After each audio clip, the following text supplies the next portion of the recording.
Hello hi welcome नमस्ते, मेरा नाम है ऋतिक और आज हम फिर से बात करने वाले हैं एक और इंटरेस्टिंग कंसेप्ट के ऊपर। तो ये वीडियो सेमेस्टर 4 और 6 के उन बच्चों के लिए मोस्ट इंपोर्टेंट होने वाली है जिनके पास सब्जेक्ट है intermediate macro economic second policy issues. तो चलिए शुरू करते हैं आज की वीडियो को। आज हम बात करेंगे लेसन नंबर 3 के एक और मोस्ट इंपोर्टेंट कंसेप्ट के बारे में। लेसन नंबर 3 का इंट्रोडक्शन मैं करवा चुका हूं प्रीवियस वीडियो में, जिसने अब तक वो वीडियो ना देखी हो पहले जाके वो वाली वीडियो जरूर देख लेना, ताकि आपको हर एक कंसेप्ट टॉपिक वाइज क्लियर होते चले जाएं। और इस कंप्लीट सीरीज के नोट्स भी ऑलरेडी प्रिपेयर हो चुके हैं with important question answer PDF. जिन बच्चों को नोट्स परचेज करने हैं वो इस नंबर पे जाए 9668363336 पे व्हाट्सएप करके नोट्स भी ले सकते हैं। और हम चालू करते हैं आज का कंसेप्ट। जो हमारा आज का कंसेप्ट है वो क्या है? ऑब्जेक्टिव्स ऑफ फिजिकल पॉलिसी, यानी कि फिजिकल पॉलिसी के कौन कौन से ऑब्जेक्टिव्स हैं। वैसे इसके ऊपर मैं मेनली बात जो है वो पिछली वीडियो में मैंने करी थी थोड़ी बहुत, लेकिन आज हम ना थोड़ा सा डीप में जाने वाले हैं फिजिकल पॉलिसी के बारे में, ठीक है? क्योंकि पिछली वीडियो में नहीं समझा था कि लर्निंग ऑब्जेक्टिव कौन कौन से हैं, यही फिजिकल पॉलिसी का इंट्रोडक्शन भी हमने कवर कर लिया था, ठीक है? अब समझते हैं यहाँ पे ऑब्जेक्टिव ऑफ फिजिकल पॉलिसी। तो पहला पॉइंट हमारे पास यहाँ पे क्या आया? When government spends more than it collects from taxes a budget deficit. अब कुछ ये समझते हैं। पहली बात तो बजट डेफिसिट क्या होता है, बजट सरप्लस का मतलब क्या होता है, और बजट बैलेंस का मतलब क्या होता है। तो देखो, बजट डेफिसिट का सिंपल सा मतलब क्या है कि जब किसी भी पर्सन की, अगर मान लो मैं सिर्फ यहाँ पे एक इंडिविजुअल बजट डेफिसिट की बात करता हूँ, तो उसका मतलब ये होता है कि अगर किसी पर्सन के जो है इनकम का लेवल कम है और एक्सपेंडिचर ज्यादा है, तब वो बजट डेफिसिट की तरफ जाता है, यानी कि तब उसका बजट जो है डेफिसिट में होता है, यानी कि वो कहीं ना कहीं या तो उसे पैसा उधार में लेना पड़ेगा। क्योंकि देखो, हम सबके सब जो है बजट बनाते हैं, ठीक है? और जब सबके सब पर्सन बजट बनाते हैं तो वहां पे हम अपने इनकम्स को लिखते हैं, रिवेन्यूज को लिखते हैं, यानी कहाँ कहाँ से पैसा आने वाला है और कहाँ कहाँ पे यानी किसकी जगह पे हम पैसा खर्च करने वाले हैं, ठीक है? और जब भी जितना पैसा हम खर्च कर रहे हैं वो हमारी इनकम से अगर ज्यादा है, इसका मतलब क्या है? हम खर्च ज्यादा कर रहे हैं, हमारे पास रेवेन्यू कम है, इनकम कम है, और ऐसे केस में हमें जो है पैसा कहीं ना कहीं उधार पे लेना पड़ता है, यानी किसी को हम बोलते हैं बजट डेफिसिट। सेम ऐसे ही गवर्नमेंट का भी होता है। अब गवर्नमेंट का डेफिसिट जो है कब आएगा? जब गवर्नमेंट के रिवेन्यूज कम हो, गवर्नमेंट ने पैसा कमाया हो पर गवर्नमेंट ने खर्चे ज्यादा किए हो, इसी को हम यहाँ पे क्या बोलेंगे? बजट डेफिसिट बोल के चलेंगे। अब बात करें बजट सरप्लस क्या होता है? जब किसी भी पर्सन का रिवेन्यू जो है, इनकम जो है वो ज्यादा है, बट उसके कंपैरिजन में उसके एक्सपेंडिचर्स बहुत कम है, ठीक? उसी को हम क्या बोलते हैं? बजट सरप्लस बोलते हैं। और यही सेम काम जो है गवर्नमेंट के लिए भी यही सेम बात होती है कि जब गवर्नमेंट के पास पैसा ज्यादा आ रहा है अलग अलग रिवेन्यू सोर्स से। अब बात है गवर्नमेंट का सबसे मेन रिवेन्यू सोर्स क्या है? वो है टैक्स। अब वो चाहे टैक्स रिवेन्यू, क्योंकि इनिशियल लेवल पे गवर्नमेंट जो है कहीं ना कहीं रिवेन्यू जो है वो टैक्स के थ्रू ही कलेक्ट करती है। बाकी और भी सोर्सेज होते हैं, फॉर एग्जांपल गवर्नमेंट ने बिजनेस कर रखे हैं, वहां से पैसा आ रहा है, ठीक है? और जो गवर्नमेंट का एक्सपेंडिचर है वो रिवेन्यू के अकॉर्डिंग कम है, तो हम क्या बोलते हैं? गवर्नमेंट जो यहाँ पे फिर से इसमें है, सरप्लस के अंदर है, वो आ गया, ठीक है? अब जो हमारे पास तीसरा पॉइंट आता है, ठीक है, वो हमारे पास कौन सा है वो डिस्कस करते हैं। अब तीसरा पॉइंट क्या है? बजट का बैलेंस हम कब बोलते हैं कि बजट बैलेंस में कब है? जब गवर्नमेंट ने जितना रेवेन्यू जनरेट किया, जितना इनकम जनरेट की, उतने गवर्नमेंट के एक्सपेंडिचर है, उसको हम क्या बोलते हैं? बजट बैलेंस के अंदर है, यानी कि जितना कमाया सिर्फ उतना ही खर्चा किया, ना उससे कम ना उससे ज्यादा। तो वही हमारे क्या बनते हैं इनिशियल 3 पॉइंट्स। तो when government spends more than it collects from taxes, जब गवर्नमेंट खर्चा करती है किससे ज्यादा? जितना उसने कलेक्ट किया टैक्सेस के थ्रू। अब बजट डेफिसिट, इसी को हम क्या बोलते हैं? बजट का डेफिसिट बोल के चलते हैं, यानी कि इसमें क्या हुआ है? नुकसान। However if it spend less than it collects in taxes, लेकिन अगर ऐसा हो कि गवर्नमेंट ने जो है स्पेंड कम किया है लेकिन कलेक्ट ज्यादा, यानी कि खर्चा कम किया है लेकिन जो टैक्स से कलेक्शन हुआ है वो क्या हुआ है? ज्यादा हुआ है, it has a budget surplus. हम क्या बोलते हैं यहाँ पे कि बजट किसमें है? सरप्लस के अंदर है, ठीक है? When spending and taxes are equal, लेकिन अगर स्पेंडिंग और टैक्स दोनों हमारे पास क्या है? इक्वल है, it is a balanced budget. तो हम क्या बोलते हैं कि अब की बार जो बजट है वो क्या है? बैलेंस्ड बजट है, यानी कि स्पेंडिंग भी क्या है? बराबर है किसके? टैक्सेस के, यानी कि जितना पैसा कमाया सारा का सारा पैसा खर्च कर दिया, ना ही ज्यादा खर्च किया ना ही कम खर्च किया, इसी को हम बजट बैलेंस बोल के चलते हैं, यानी कि गवर्नमेंट बजट बैलेंस। अब यहां से फॉर्मूला आता है बजट बैलेंस का, NT minus G equals to TY minus G. अब दोनों को समझते हैं। अब ये जी क्या है? गवर्नमेंट परचेजेस, गवर्नमेंट ने चीजें कौन कौन सी परचेज करी। NT क्या है? नेट टैक्स रिवेन्यू, कि टैक्स का रिवेन्यू यहाँ पे कितना आया, नेट टैक्स रिवेन्यू कितना है। टी हमारे पास यहाँ पे क्या होता है? Tax rate. तो ये जो हमारा क्या बनता है? ये फॉर्मूला बनता है किस चीज का? बजट बैलेंस का, जहां पे आपको हर एक चीज समझा दी है कि जी है गवर्नमेंट की परचेजेस, NT है नेट टैक्स, ठीक है, रिवेन्यू, एंड टी हमारे पास क्या है? टैक्स का रेट। अब the budget balance whether deficit surplus और जीरो। तो बजट का बैलेंस या तो नुकसान में हो सकता है जिसको हम डेफिसिट बोलते हैं कि भाई गवर्नमेंट जो है खर्चा ज्यादा कर रही है लेकिन रेवेन्यू उसके हिसाब से से नहीं है, ठीक है, या फिर सरप्लस हो सकता है। ये कंट्री के लिए बेनिफिशियल या फिर आइडियल कंडीशन हो सकती है, ये वाली भी और बैलेंस वाली भी। क्यों? क्योंकि अगर रेवेन्यू जो है वो ज्यादा है और गवर्नमेंट के एक्सपेंडिचर कम है, इसका मतलब गवर्नमेंट पैसा बच रहा है, यानी कि गवर्नमेंट कहीं ना कहीं वेट के तौर पर सरप्लस के अंदर है, तो गवर्नमेंट उस बचे हुए पैसे को या तो फ्यूचर यूज के लिए एज अ रिजर्व संभाल के रख सकती है, या फिर अगर गवर्नमेंट के पास पुराने कुछ कर्जे हैं, चाहे वो आरबीआई के हो या फिर वर्ल्ड बैंक के हो, तो गवर्नमेंट उसे चुका भी सकती है उसकी हेल्प से। तो इस चीज में गवर्नमेंट जो है कहीं ना कहीं यहाँ पे हेल्प कर सकती है, तो वही चीज यहाँ पे आया, ठीक है। तो the budget balance whether deficit surplus और zero is determined by 3 things. यहाँ पे 3 चीजें जो है वो इसको डिटरमाइन करती हैं। जो पहला पॉइंट है वो क्या है? The net tax rate T. जो नेट टैक्स रेट है वो हमारे पास क्या होना चाहिए? टी होना चाहिए, सेट बाय द गवर्नमेंट, जो गवर्नमेंट ने डिटरमाइन कर रखा है कि भाई जो टैक्स रेट है वो इस हिसाब से पे करना पड़ेगा। दूसरा, the level of expenditure G set by government, और जो गवर्नमेंट का एक्सपेंडिचर है वो तो भाई गवर्नमेंट खुद डिटरमाइन करेगी, यानी गवर्नमेंट ने अपने रिवेन्यू के टैक्स रेट भी खुद डिटरमाइन किया, गवर्नमेंट ने अपने एक्सपेंडिचर के लिए जो स्पेंडिंग है वो भी खुद डिटरमाइन करी।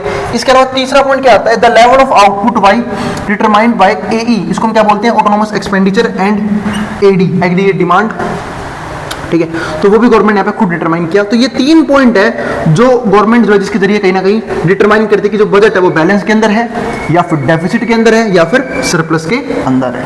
तो ये हमने बात कर ली फिजिकल पॉलिसी में मेन गवर्नमेंट के बजट के बारे में। अब जो हमारे पास अगला पॉइंट आता है वो आज की वीडियो का मेन टॉपिक है जो हम डिस्कस करेंगे, वो है हमारे पास डिस्क्रेशनरी फिजिकल पॉलिसी। अब समझते हैं डिस्क्रेशनरी फिजिकल पॉलिसी का मतलब क्या होता है। पहले समझते हैं डिस्क्रेशन का मतलब क्या होता है। इस चीज का मतलब ये है कि कहीं ना कहीं जब कोई भी चीज हम अपने अकॉर्डिंग करते हैं, अपने कंट्रोल के अंदर करते हैं, अपने हिसाब से करते हैं, अपने गट फीलिंग के आधार पे करते हैं, ना कि रूल बेस्ड। जैसे हमने आप लोगों को याद होगा जब मैं आपको मॉनेटरी पॉलिसी पढ़ा रहा था, वहां पे मैंने आपको 2 तरह की मॉनेटरी पॉलिसी पढ़ाई थी, एक डिस्क्रिशनरी मॉनेटरी पॉलिसी, एक देखा था हमने रूल बेस्ड मॉनेटरी पॉलिसी, ठीक है। तो यहाँ पे हम बात करेंगे इसकी डिस्क्रिशनरी फिजिकल पॉलिसी की, यानी कि जब गवर्नमेंट जो है चीजों को अपने अकॉर्डिंग हैंडल करती है, वो भी इकोनॉमिक सिचुएशन को स्टेबलाइज करने के लिए या फिर कंट्रोल करने के लिए, वो डिस्कस करते हैं। तो there are 2 types of physical policy, 2 तरह की फिजिकल पॉलिसी आई। अब 2 तरह की फिजिकल पॉलिसी कैसी है? पहला क्या है? डिस्क्रेशनरी, दूसरा क्या है? Non discretionary. अब बात करते हैं डिस्क्रेशनरी फिजिकल पॉलिसी की। तो physical policy means that government consciously changes its spending and taxes to influence the country's overall production and prices. तो फिजिकल पॉलिसी का सिंपल सा मतलब ये होता है जब गवर्नमेंट अपनी मर्जी से अपने खर्चों को कंट्रोल करती है, यानी कि अपनी स्पेंडिंग को कंट्रोल कर रही है, दूसरा टैक्सेस को इन्फ्लुएंस कर रही है, क्योंकि टैक्सेस क्या है? गवर्नमेंट का रिवेन्यू, और स्पेंडिंग क्या है? गवर्नमेंट के खर्चे। अब दोनों को जब गवर्नमेंट अपने हिसाब से इन्फ्लुएंस कर रही है ताकि वो इकोनॉमी के अंदर कहीं ना कहीं एक तो प्रोडक्शन को अपने हिसाब से कर सके, उसके अलावा प्राइजेस को अपने हिसाब से इन्फ्लुएंस कर सके, उस चीज के लिए हम क्या बोलते हैं? फिजिकल पॉलिसी बोलते हैं। तो दीज और इंटेंशनल एडजस्टमेंट, ये क्या है? Intentional adjustment.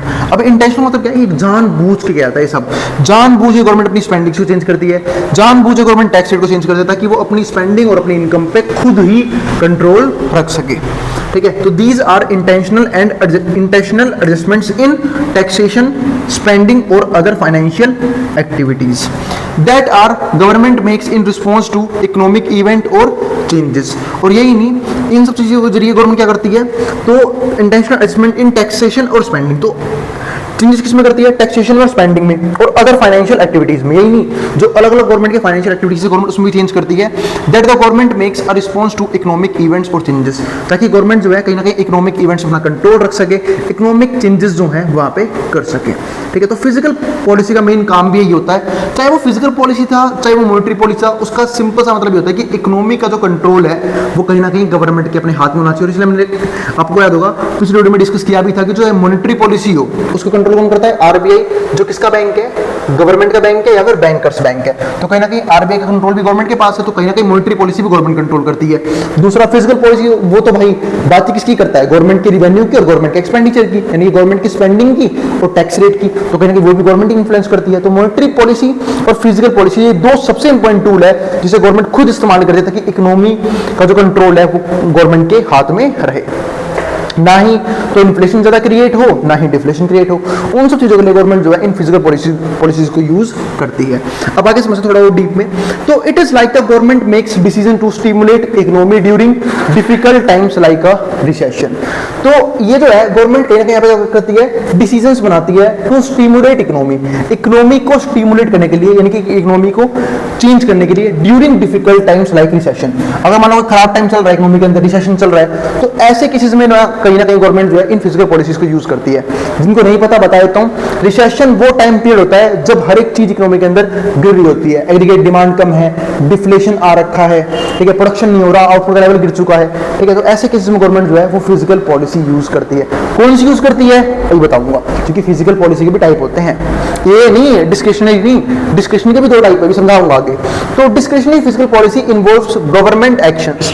तो डिस्क्रिशनरी फिजिकल पॉलिसी में क्या होता है, इन्वॉल्व करती है गवर्नमेंट के actions that go beyond it's usual physical plans, जो कहीं ना कहीं फिजिकल प्लान्स के भी जरिए हो सकता है। This typically happens when economy is going through a difficult period, और ये जब यूज किया जाता है जब इकोनॉमी किसी डिफिकल्ट पीरियड में है, रिसेशन और इकोनॉमिक टर्मोइल, रिसेशन में भी और इकोनॉमिक टर्मोइल में भी, ठीक है। क्योंकि जनरली हमने चीज देखी है कि अगर कभी भी इकोनॉमी के अंदर इन्फ्लेशन आ रहा है तो उसके लिए गवर्नमेंट जो है मेनली मॉनेटरी पॉलिसी को यूज करती है ना, अपनी मॉनेटरी पॉलिसी यूज करेगी और उसके जरिए जो है इन्फ्लेशन कंट्रोल करने की पूरी कोशिश की जाती है। लेकिन जनरली जब रिसेशन आता है या फिर इकोनॉमिक टर्मोइल में होती है तो उस टाइम पे जो गवर्नमेंट है वो यहाँ पे क्या यूज करती है, उस टाइम पे गवर्नमेंट जो है फिजिकल पॉलिसी को यूज करती है।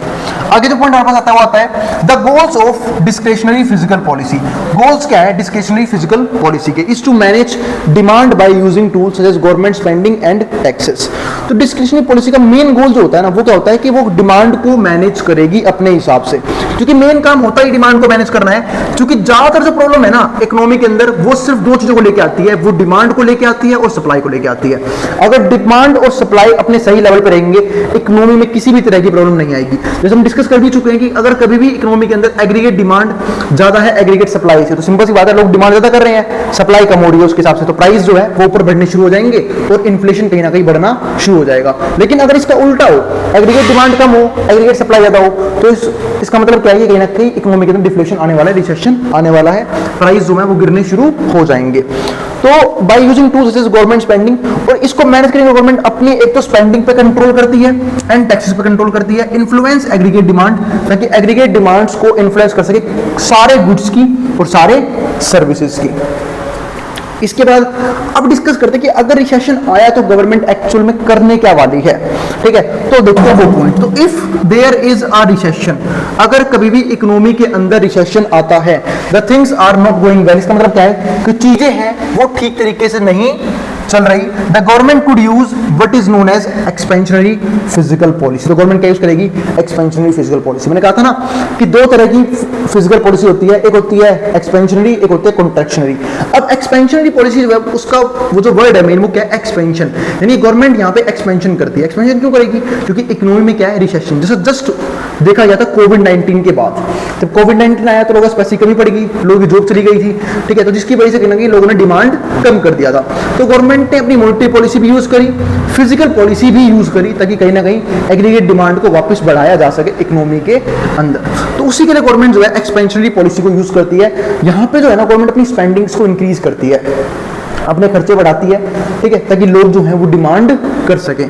तो वही चीज यहाँ पे है। तो if there is recession the things are not going well, the government could use known as expansionary physical policy, that means increasing government spending, यानी गवर्नमेंट अपना खर्चा बढ़ा रही है, इंफ्रास्ट्रक्चर बढ़ा रही है, आउटपुट ज्यादा जनरेट करके दे रही है, और कटिंग टैक्स, और यही नहीं टैक्स को भी कट किया जाता है, क्योंकि किसी भी हाल में ना गवर्नमेंट का मेन फोकस क्या होता है कि मनी सप्लाई बढ़ाई जा सके।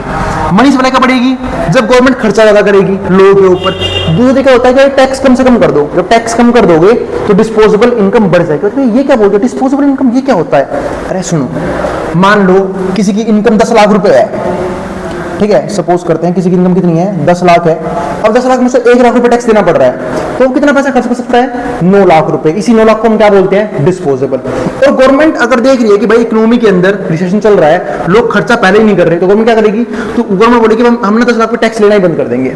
10 लाख की 10 लाख फिर क्या हो जाएगी, डिस्पोजेबल इनकम, यानी कि अब जो है लोगों के पास पैसा ज्यादा है खर्च करने के लिए। तो एग्रीगेट डिमांड बढ़ाने का ये बहुत ही बेहतरीन तरीका होता है कि या तो गवर्नमेंट अपनी स्पेंडिंग इंक्रीज कर दे या फिर जो भी टैक्स रेट है उसको खत्म कर दे। तो कटिंग टैक्स रेट्स और taxes to stimulate the economy. अब चलते हैं लास्ट पॉइंट की तरफ। ऑन द अदर हैंड, अगर हम दूसरी तरफ देखें, if inflation is too high, अगर इन्फ्लेशन बहुत ज्यादा है तो फिर गवर्नमेंट यहाँ पे क्या यूज करेगी, कॉन्ट्रैक्शनरी फिजिकल पॉलिसी, यानी कि अपने हाथों को यहाँ पे बंद कर देगी कि भाई हम नहीं कर रहे स्पेंडिंग, टैक्स रेट को बढ़ा देगी। क्योंकि जनरली जब इन्फ्लेशन आता है, इसका एक मेन रीजन क्या होता है, लोगों के पास पैसा बहुत है, लोग डिमांड बहुत ज्यादा कर रहे हैं, सप्लाई से ज्यादा डिमांड हो रही है, और जिसकी वजह से लगातार प्राइसेस जो है बहुत ऊपर जा रहे हैं। तो on the other hand, if inflation is too high, government adopt contractionary physical policies, this involves cutting spending. एक तो अपनी स्पेंडिंग कम कर देगी, खर्चा करेगी नहीं गवर्नमेंट, कंजूस हो जाएगी, ठीक है, कटिंग स्पेंडिंग और रेजिंग टैक्स, और टैक्स को क्या कर देगी, बढ़ा देगी, ताकि लोगों को पैसा कम बचे खर्च करने के लिए। और जब पैसा कम बचा खर्च करने के लिए, एग्रीगेट डिमांड अपने क्या हो जाएगी, कंट्रोल में आ जाएगी।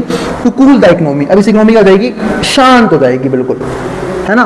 तो गवर्नमेंट के पास दोनों का इलाज है, अगर इन्फ्लेशन आया तब भी इलाज कर देगी, डिफ्लेशन आया तब भी इलाज कर देगी, ठीक है। तो डिस्क्रिशनरी फिजिकल पॉलिसी, अगर मैं शॉर्ट फॉर्म बताऊं तो is the way the government makes specific decisions, जहां पे गवर्नमेंट अपने अलग डिसीजन लेती है to help the economy, economy की हेल्प करने में, इकोनॉमी को ठीक करने में, इकोनॉमी को स्टेबलाइज करने में। When it needs to boost, कि कभी तो इकोनॉमी को बूस्ट करने की जरूरत पड़ती है तो गवर्नमेंट एक्सपेंशनरी पॉलिसी यूज कर लेती है, और कभी इकोनॉमी को ठीक करना होता है तो when things are get a little too hot, और जब चीजें जो हैं बहुत ज्यादा उछाल में चल रही होती है, यानी कि इन्फ्लेशन बढ़ रहा होता है, तो उस टाइम पे गवर्नमेंट कंट्रोल करने के लिए कॉन्ट्रैक्शनरी पॉलिसी यूज कर लेती है। तो इस तरीके से गवर्नमेंट जो है कहीं ना कहीं अपनी फिजिकल पॉलिसी को यूज करके इकोनॉमी को कंट्रोल करती है। तो फिजिकल पॉलिसी के बारे में मैंने कंप्लीट बात कर ली है पिछली वीडियो में और इस वीडियो में। अब कुछ चीजें समझेंगे इसके बारे में, कुछ टूल समझेंगे, कुछ और भी फंक्शन समझेंगे जो हम नेक्स्ट वीडियो में डिस्कस करेंगे फिजिकल पॉलिसी के बारे में। और अगर वीडियो पसंद आई हो तो वीडियो को लाइक के बिना मत जाना और चैनल को सब्सक्राइब भी कर देना ऐसी वीडियोस के लिए। अब हम मिलेंगे अगली वीडियो में जहां पे हम बात करेंगे नेक्स्ट कंसेप्ट के बारे में। और जिन बच्चों को नोट्स लिए हैं वो इस नंबर पर व्हाट्सएप करके नोट्स भी ले सकते हैं। अब जिसको जो उतार सकता है मैं बोर्ड के सामने से।